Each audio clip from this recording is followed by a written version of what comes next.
Good morning, ladies and gentlemen, and welcome to the show. Glad to have you guys here on this Wednesday, April 26, 2023. A Wednesday, midweek. Thank you for tuning in. I'm glad to have you guys here. Now, what's stress? What is stress? What's causing it?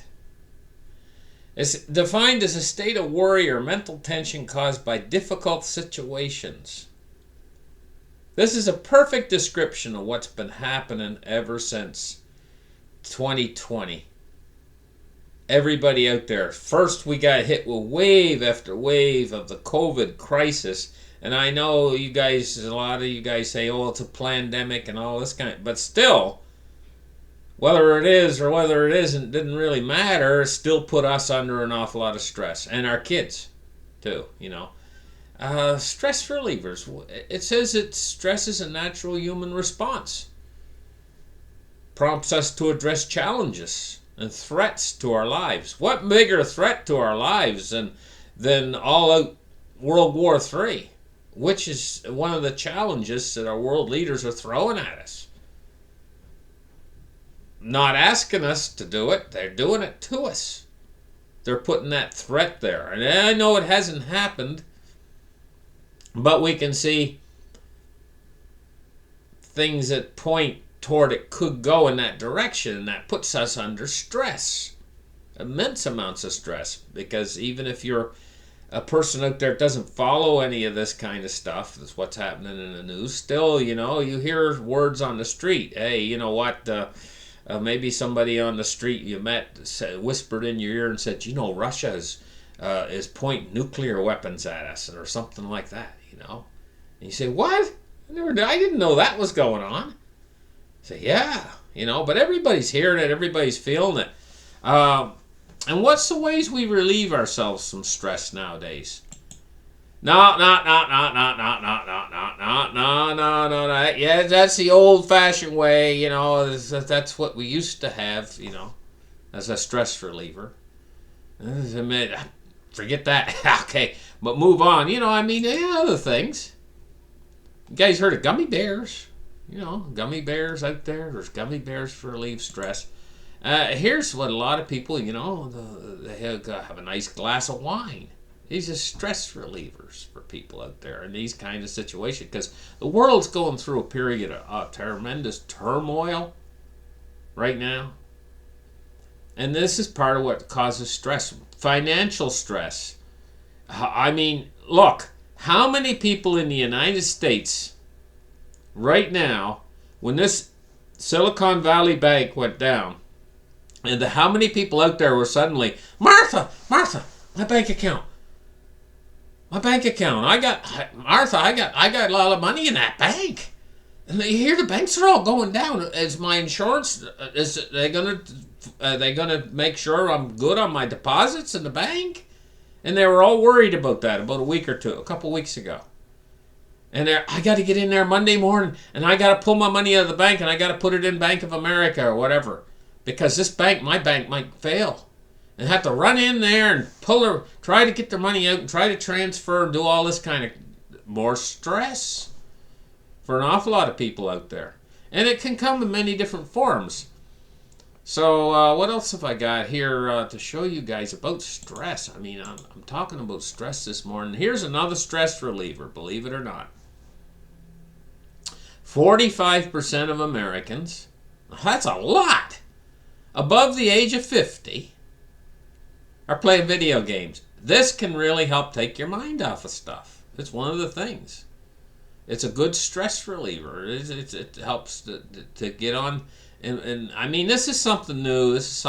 But my grandmother, God rest her soul, she loved video games. She started with the very first Nintendo. She went out and bought this Nintendo machine. It was the original Nintendo, and that's when she started.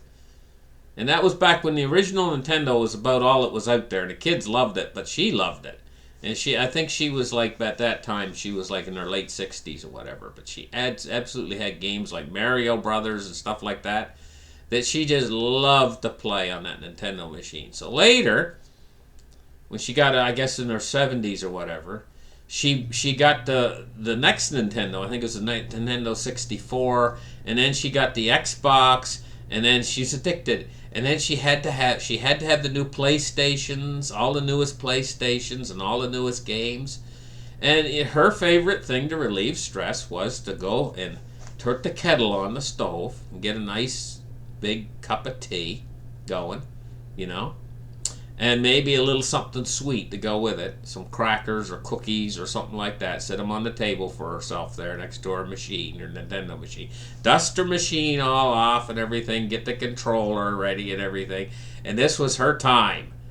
She'd get absorbed in some game and she would forget everything that's going on in the world. I can't tell you how many times I've seen her wake up sick in the morning. You know, she'd maybe have something. Maybe she ate too much the night before or whatever. You know, she wasn't feeling real well. Maybe she had a headache or whatever. She'd go right over and start playing her game and she couldn't even feel her headache. Because she'd get so absorbed in what was happening on the screen with her games. You know, she had card games on the Nintendo. She had everything. All these games. She really enjoyed that, by the way. You know, but she was an over 60 American. So I can believe this is true. 45% of Americans over the age of 50 are into playing video games. But they feel neglected by the video game industry that caters to these whippersnappers. These young whippersnappers. They cater to all these. And, you know, the seniors like to play a little bit different type of game than the Now, I know this from my grandmother. The seniors like to play a little bit different kind of game than the young whippersnappers. The young whippersnappers, they like these shoot 'em up games like Call of Duty and sort of thing. And the seniors, they don't like that kind of game at all. They like a game with a cutesy little character that bounces around inside the screen and collects stuff and things like that. And they can go through the world and games that are more for smaller kids games. The older people like the games that are more colorful and got more colorful scenes in them and stuff, and the characters are a little bit cuter and stuff, but they still like to do the shooting. Anyway, moving on, guys. We're going to take a look at some other things. Now, here is Obama. On February 12th, 2010, he increased the debt ceiling that was signed into law by President Obama after being passed by the Democratic 111th United States Congress. It increased the debt ceiling, this is under Obama, by $1.9 trillion. Now, I remember back at the time, that seemed like an enormous increase because there was problems in the economy and stuff, and this healed it. 1.9 trillion really went a long way back in 2010. It went a long way toward stimulating everything and getting everything up and running again. But it was a huge amount. I remember at the time I was saying like 1.9 trillion. Oh my! Everybody was saying, "Oh my gosh!" Excuse me. 1.9 trillion dollars. Oh my gosh! What an enormous amount of money! And everybody couldn't believe that the United States government was going to borrow that much money. Right? That's my point. That $1.9 trillion was absolutely astounding amount of money and that wasn't that long ago, just 2010. Now, there appears to be a deal. McCarthy makes a late-night concession on a $4.8 trillion debt limit package. Now, you notice how much bigger that is? It's well in excess of twice as big as the Obama borrowage. And they borrowed $1.9 trillion. It's well over twice that size. And it's 4.9 trillion. That's 4.8 trillion. That's nothing now. It doesn't have the impact of 1.9 trillion. To have that same impact now, you'd need more than 10 trillion to have the same impact. Instead of this being 4.8 trillion, if it was over 10 trillion, it would have a similar impact to what Obama did. In other words, they can talk all the talk that they want to talk, and they can jam their jaws all they want. But I can tell you right now that money's not worth half what it was back during the Obama administration right now. And they can say all they want. Oh, we only got 1.4% inflation, or oh, we got 5% inflation, or 2% inflation, and all these crazy numbers they give you. But it's all being fudged. They're messing with the numbers because it shows that the money doesn't go half as far now that it did back in the Obama administration, just a little bit over 10 years ago. Money doesn't go half as far now. And in the store, it tells you the same thing. Like I was looking at lawnmowers. And back in the Obama administration, the cheap lawnmower out there used to be a Briggs & Stratton 3.5 horsepower, and it used to cost $99 at the store. You go into Walmart and buy it for $99. Now I go in, $329 for the exact same mower, and it's on sale for $268. Okay? So that's on sale, $268. That's 2.5 times the price in about the last 12 years. Okay, 2.5 times the prices went up. And so that shows the same thing reflected in this debt thing. The debt thing back when Obama was $1.9 trillion, now it's $4.8 trillion. It's the same as the lawnmower. Exact same thing. It shows you what money's worth now. Money's not worth half of what it was. Now think too about silver.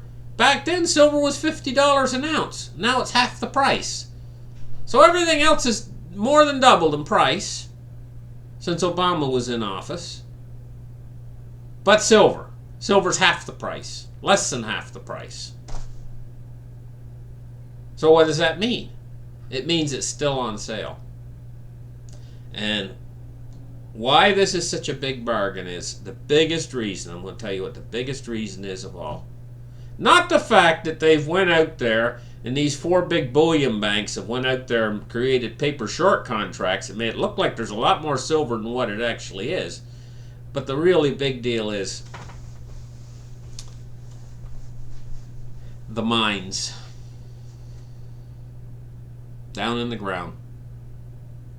This is the really big deal. They went around the earth in the modern, since the Industrial Revolution, and found almost all the really good silver deposits.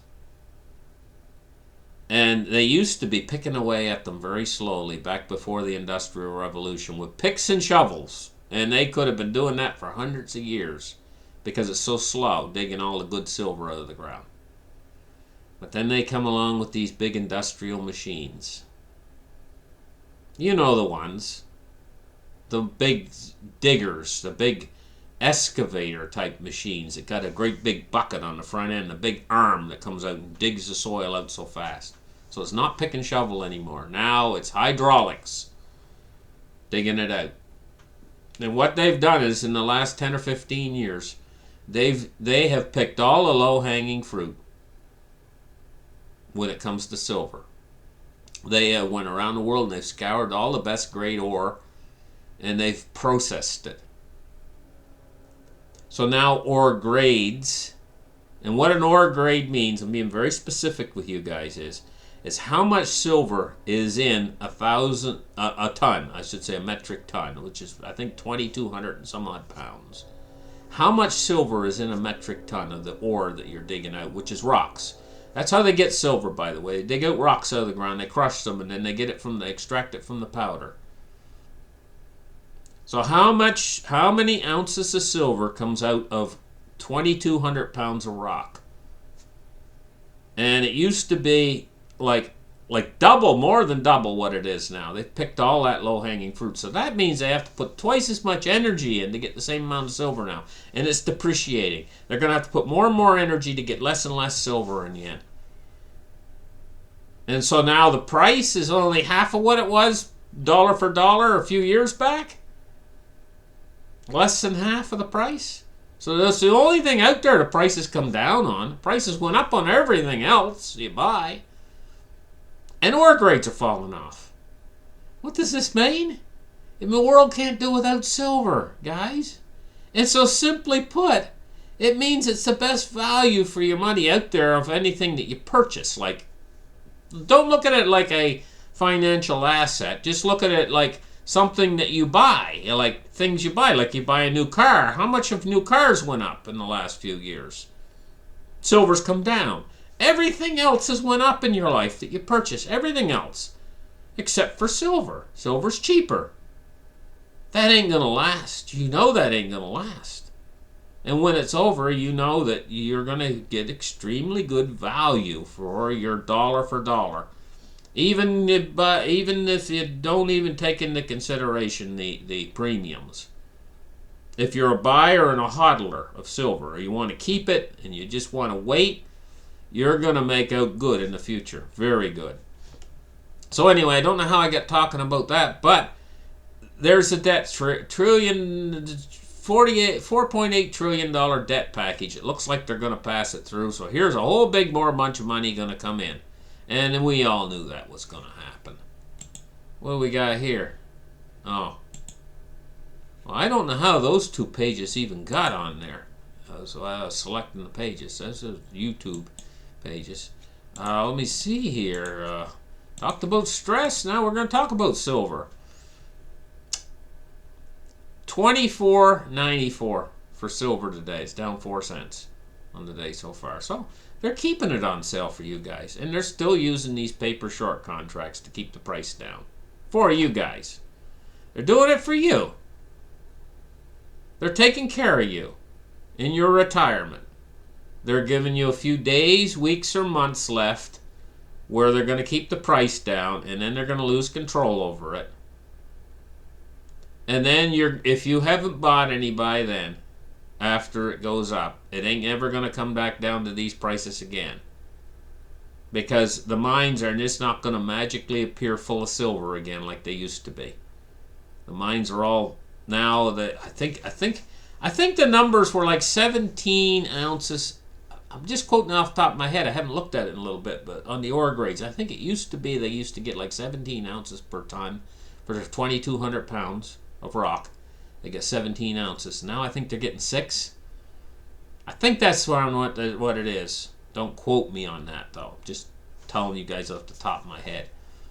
But I do know it's falling every year. It's falling lower and lower. Soon it'll probably, if it's 6 now, soon they'll probably only get 3 ounces for every ton. And then later it'll be an ounce per ton in the end. But they'll still dig it out, still because the world has to have it. But you can imagine when it gets to 1 ounce per ton of ore, and don't think that can't happen maybe 10 years from now. By that time, they'll be digging it. They'll start digging computers up from scrap heaps and stuff, and trying to extract the silver out of old electronics by that point, because the silver price won't be what it is right now. And right now, it's not worth it. Right now, if they got a whole big pile of computers at the dump that have been pushed under with a bulldozer, and they're just sitting there right now, rotting into the ground, right? It's not worth it to go in and try to get the silver out of those PC boards and those motherboards. It's not worth it right now. It costs like $200 an ounce to get it out of those. But when we see the price go up to $400 an ounce, then suddenly they'll be going in there and digging those out and putting them in acid solution and stuff and trying to get the silver out of these old motherboards. That's where we're going with this. And so the world is running out of silver. And I'm telling you guys, not just me saying this, but you know, the U.S. Geological Survey did an article on it a few years back, and they said that silver is going to be one of the metals that's going to run. The world's going to run short on it. It's going to be extinct. They said. I think that's the word they used. Ultimately, we're going to extinct our silver reserves. It'll take time. Might take 50 years for us to extinct silver reserves. Hauling it out of the ground as fast as we can, using it for all these electronics. We're wasting it because the electronics end up in the landfill. Like I said, it costs like $200, $400 an ounce to get it out of the electronics, but they'll get it out of the electronics eventually. And there's where we're going. So now we're going to take a look at cryptocurrency today. And we're looking at 29,602 for Bitcoin, 1938 for Ethereum. Dow Jones today is off 161 points. It's down 33,369. It's down 0.5%. And we're looking at crude oil's drop too. It's at 75.79. It's down $1.28. Crude oil is saying that the recession that they've been talking about is on our doorstep now. That's what crude oil's saying to me right here at $75, because it was over $80. Now it's down 75.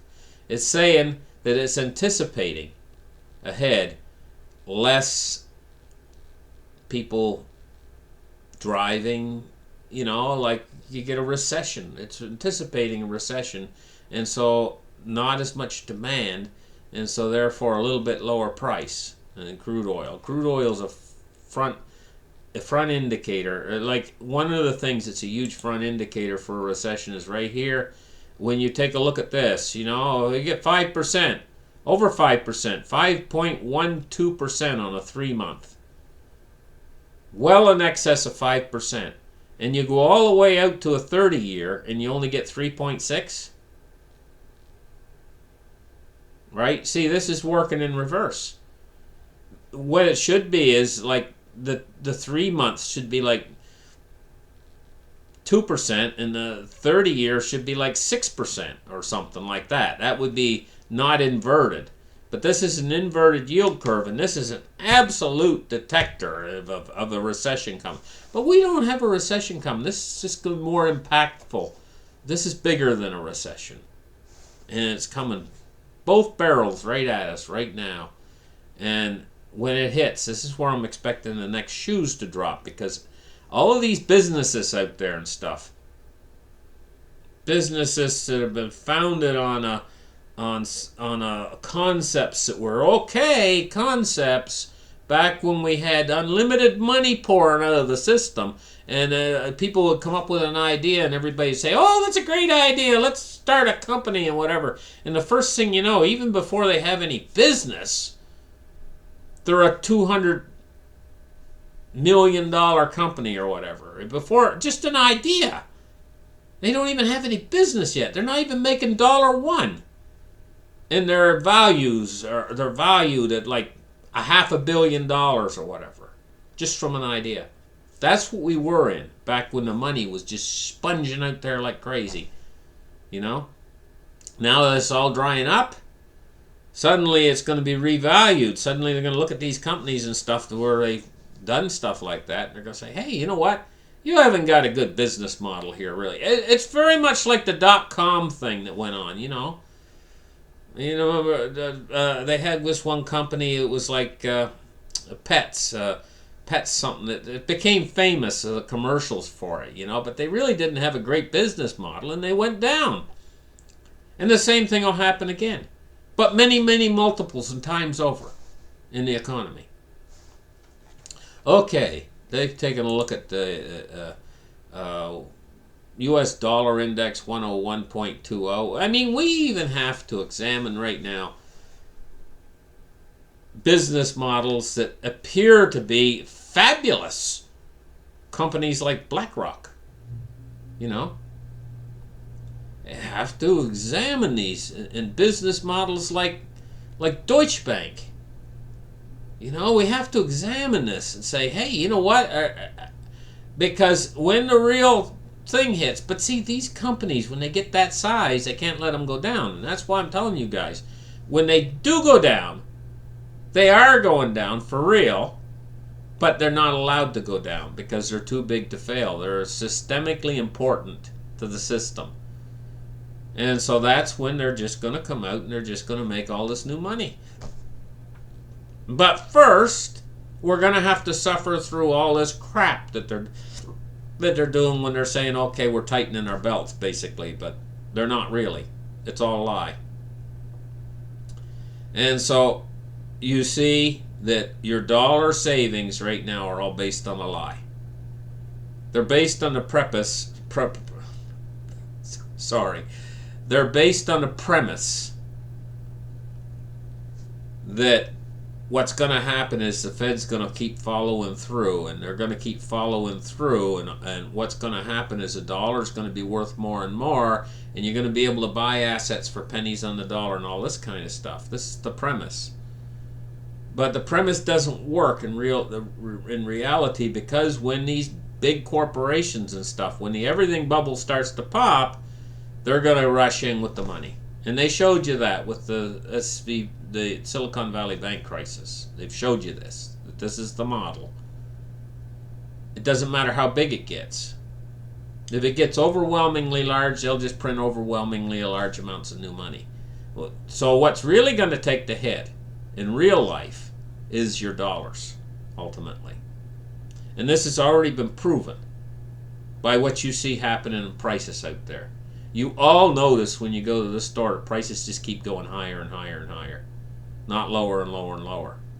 And so all that they're doing is, right now with this fight of inflation, is they're just stagnating the economy. That's all they're doing. And at a certain point, they're going to cause these businesses, because of a stagnant economy, these businesses that haven't got really good sound business models, they're going to start bellying over. And a lot of them are too big to fail. And then they're going to pump the economy back up again on the other side of this. It's just a no-brainer, guys. So don't save in dollars. And that's why I've been pointing out to you what a great value silver is. Just think twice about silver because of the fundamentals. It's absolutely rock solid with its fundamentals.